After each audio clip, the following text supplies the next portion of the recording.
Welcome back to the RBR Recap, another special edition. I'm Alex Burgos, joined by my special co-host, Sebastian Milo. Sebastian, how are you, sir? Doing well, can't complain. It's a busy week in boxing. For sure, man. That's always exciting. And I'd be remiss if I didn't give the folks out there a little 2 cents on what's going on with our co-host Gabe Rivas. So for many of you that have been following the show, obviously, for the last year, him and I have been doing it. And as of recently, he took a gig as the PR director over at Top Rank. So big kudos, big props, proud of you, Gabe. And so as he settles into that new role, Sebastian's been good enough to join me on a couple of these. And obviously, if you saw our show last week, we chopped it up with Raul Marquez, which was really fun.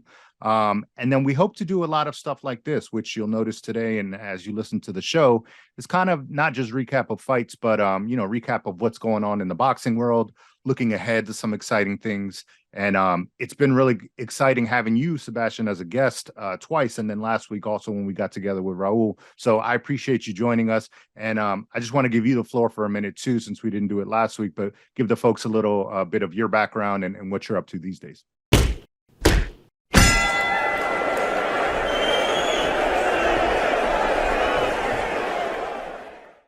No, I appreciate it, Alex. Always a privilege to be here. For myself, obviously, prior to my current role at Cabra Sports as senior social media manager, I was at DAZN for 3 years, worked my way up from a content associate to the social media manager, overseeing obviously the boxing front in North America and UK, but also multi-sport, NFL and soccer as well. Now I'm at a new company called Cabra Sports, which is a Latino sports fandom, sports media entity, where we cover sports through the lens of Latino fandom, but for everyone. So obviously it's a privilege to continue to be in the boxing space and do something I love. And obviously ties personally close to home, being Latino myself. So Definitely. That's exciting, man. So yeah, big shout out to you and all the things that you're doing. Your time at DAZN was super important.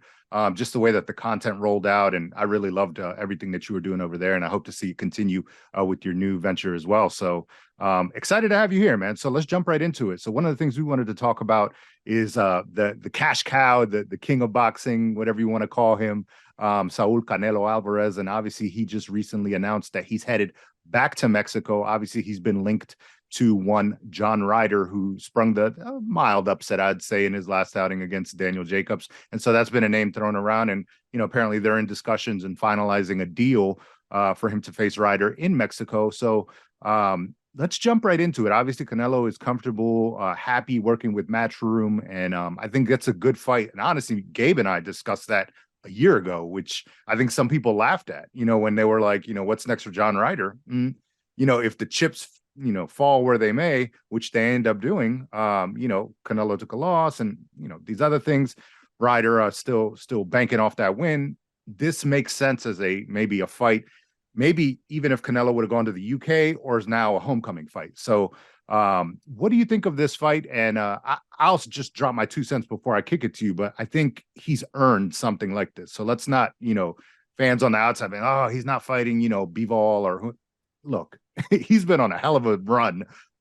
He deserves one of these. And I think it'll be fun. It'll be a good homecoming event for him. Your thoughts? I agree with you wholeheartedly. I mean, now's the time, give him a break. The guy has done everything over the last year. So you know what? He deserves a homecoming fight and to give back to his fans and what some people say a tune-up. But look, if we talked about this fight a year ago, which it was being considered, and I remember explicitly it was being considered to go to the UK, I would say, okay, that's not the right time. This is a weird fight to set up. It's a tune-up. Doesn't make any sense. Ryder had nothing to show for. Obviously, he had his win over Jacobs. Canelo's done everything that he's done so far. He deserves the opportunity to just float through one back at home. So I think right now, this is the perfect timing for this fight.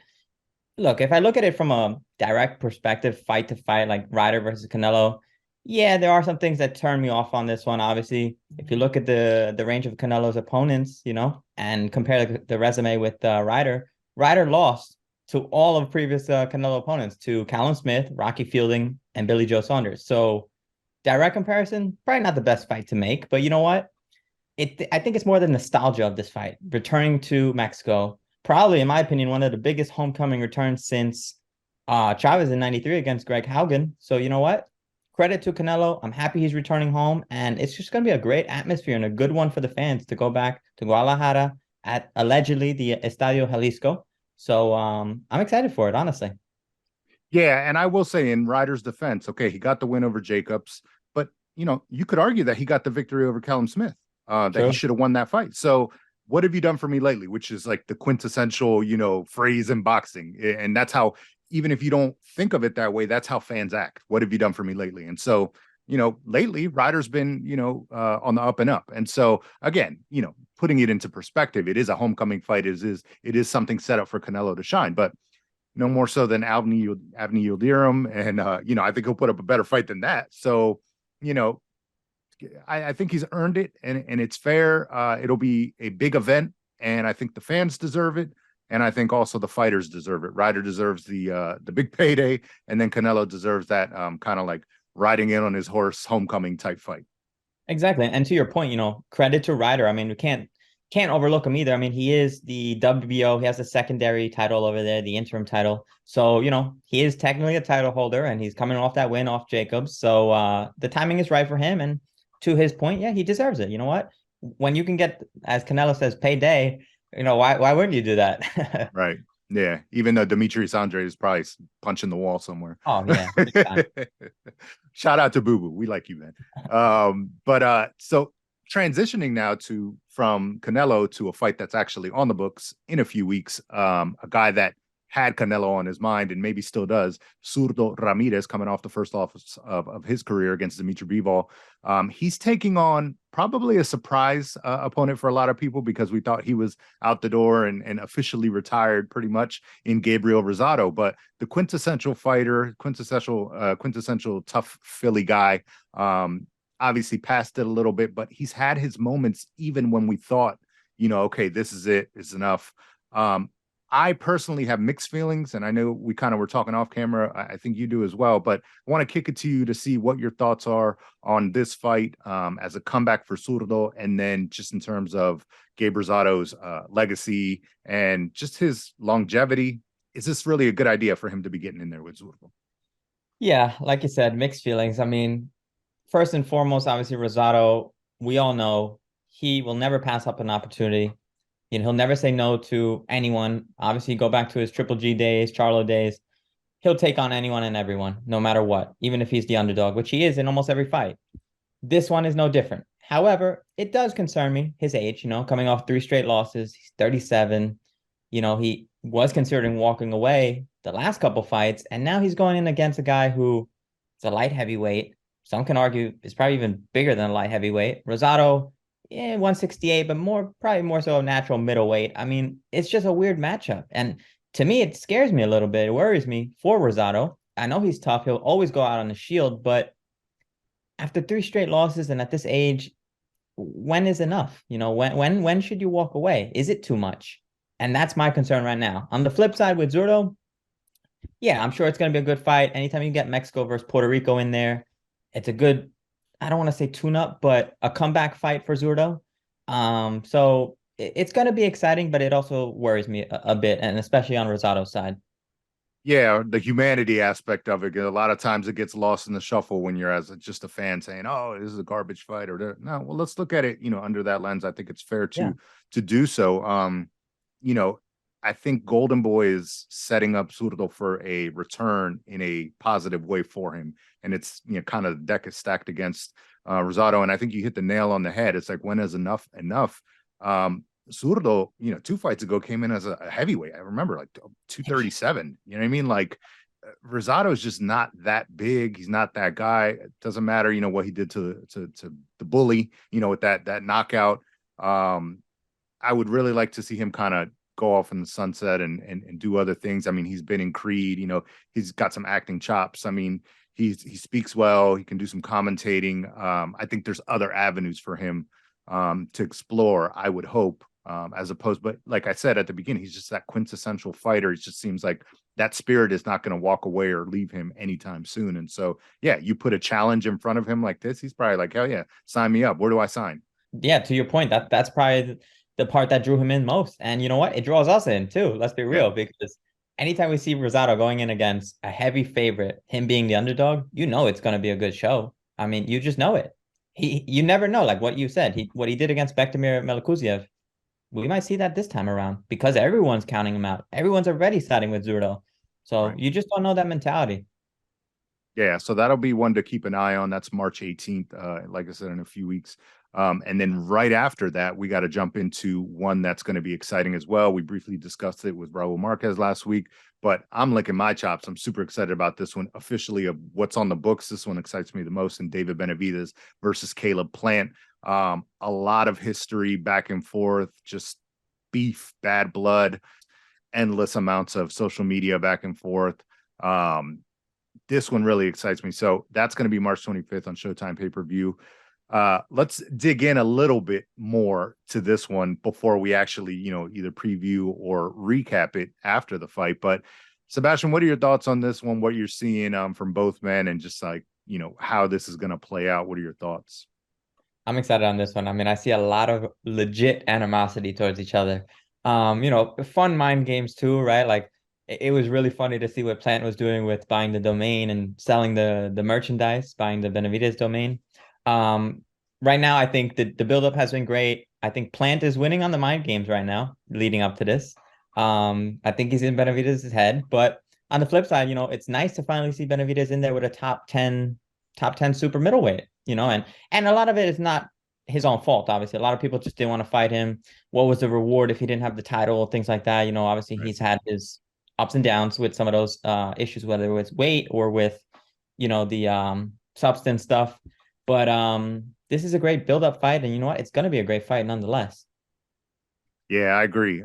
This one really checks all the boxes, like you said. Just that storyline is built already because it's been, this is one of those ones where letting it marinate a little bit actually worked out. It panned out. It doesn't really even matter about the belts or whatnot, and both guys are still at the top. Plant, even with his loss to Canelo, did himself, justice in that fight, and he still looked good. And so we still, now on the back of the Durrell fight, we're like, he's coming now with Breadman with some power, which getting him a few hours to chop it up with Breadman during the Tank fight week. He's told us a little bit about, Caleb's strengths and in the gym and being able to sit down on his punches and having power. So there's maybe certain things that we haven't seen as much in fights other than that Durrell fight. So that's interesting. Obviously, David Benavidez is a monster, just like Mike Tyson calls him. I mean, we know what to expect.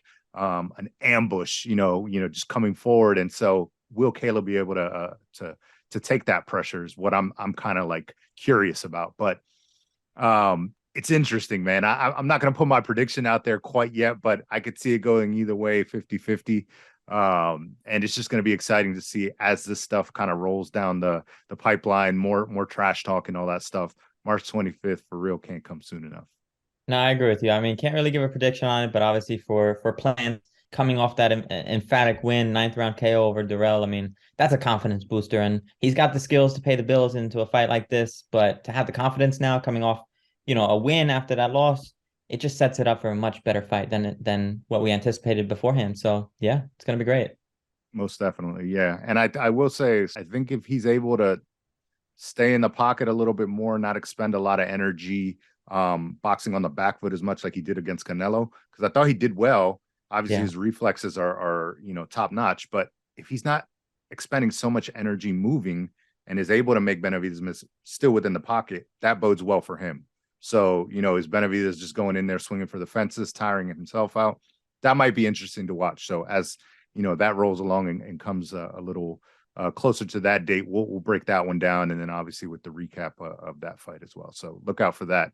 100%. Um, yeah, but lastly, we wanted to also get into some big news on a boxing free agent that recently came to fruition, which was Edgar Berlanga parting ways with Top Rank. A mutual breakup, I will say, is what they said it was. Just kind of differing perspectives and where they wanted Berlanga's career to go, the fighter versus the promoter. And so, following him and getting to do a bunch of RBR recap episodes on fights that he was in, I feel kind of, invested in this one because I was like, we were talking about this for so much, and trying to figure out, what do you go? Like, he sells tickets, but he's just obviously not in the ring ready for some of these, higher class fights. And so it's kind of tough. And what I was saying back then, almost a year ago, and what I would say now, but I see obviously this is not going to be the route. I would say get him on some like undercard pay-per-view stuff or off television stuff, working on the things that he needs to do in the gym. but I think he's, no fault of his, but he's enamored with the fact that, hey, I can sell. I am a big draw. I do have a name. I don't want to let that go to waste. So now we're here where he signed with Eddie Hearn and Matchroom Boxing. Obviously, I'm sure they're dangling that Canelo super matchup for him, something that he's talked about wanting. So you're going to have to win some big fights to get that fight, I think, but obviously it's a goal of his. And so kudos to him for stepping up to the plate and wanting to take on some challenges. But Sebastian, I'll kick it to you in terms of what do you think of this signing? Obviously, there was a bidding war, a lot of different, Golden Boy courted him. There was these other companies and things like that. People want him because he's obviously a good commodity to have in your stable. So where do you think he goes from here, and what should he do to maximize his potential? Yeah, I mean, Berlanga knows his worth, and that's why he left, and that's why he joined Matchroom. He knows he can sell. He's got that Puerto Rican, fan base around him, and he's got that bad boy personality, right? Like he knows how to sell. He's a true entertainer, as he said himself. So credit to him. Right now, do I think he's probably over exceeding or accentuating his worth and how good he is? Probably, but you know what? That's self-confidence. You can't hate that. I was watching on the DAZN boxing show, actually, shout out to Akim Brock. He was saying that this is a 3-fight deal, possibly 4. And when I heard that, I was like, 4 fights? That doesn't make sense. He said, these are his words, that it would be 2 fights, then the third one with Canelo, and then the fourth would be a rematch with Canelo, considering he wins the first one, which to me is a little crazy. But, kudos to him. I respect the hustle. He was saying that he wants Munguia and Triple G as his first fight and his second fight in the build-up to the Canelo fight. So, look, when I hear that, I think this guy just wants to go straight to it. He's not going to fight no, tin cans anymore. He thinks he's up there with the top dogs, and he's going to chase after them. So, you know what? I think it's a good and bad thing. I think it's good that, get your bag, go fight the guys who, everyone's been telling you to go fight. But at the same time, when he goes to fights Munguia or Triple G, we're really going to see what he's made out of. I think that's something that's been missing. We just don't know where his ceiling is right now. So I think this is the perfect signing for him. It's really a make or break for his career, in all honesty. So I'm excited for it. Me personally, I think he should fight Pacheco, who's in-house with Matchroom. I think that's an easy one to make. And then Munguia, who obviously he met with De La Hoya before at Golden Boy. So I'm sure that's an easy fight they can make. But those would be the 2 that I want to see. And I think he needs to have fights like that because let's be real. I know Eddie Hearn and Matchroom dangled Canelo on him, but is he really on Canelo's radar? I doubt Canelo's even thinking about him. Come on. Yeah, exactly. Until he gets one of those wins. And hey, I mean, a Munguia win, that says a lot because we need to see some more from Munguia as well in terms of opponents. So I think that's a win-win right there. And then Triple G, I mean, you win that one. That's just, again, that storyline writes itself, finishing off Triple G maybe, and then transitioning into a Canelo fight for Berlanga. But big, big asks, I think I would say, for both of those fights, for as critical as we want to be of Jaime Munguia, just because of who he's fought, not his potential, because he's young and he's got a lot to offer, but in terms of not knowing what he can offer against the upper echelon, Berlanga not quite there yet, but still he knocks Berlanga off. Then a lot of people are more on the bandwagon for Munguia. And I think it goes both ways. Berlanga too, you knock off a young guy like Munguia, and then you're like, oh, wait a minute. Okay. This guy is the goods.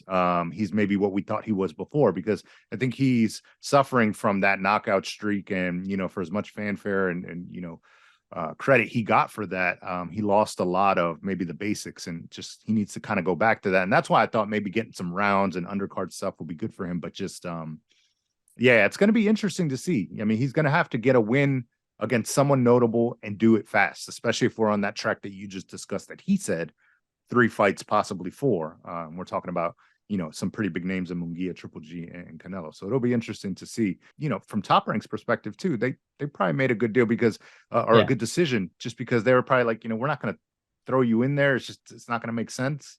And if you want to go that route, go ahead. We're just not going to be part of that.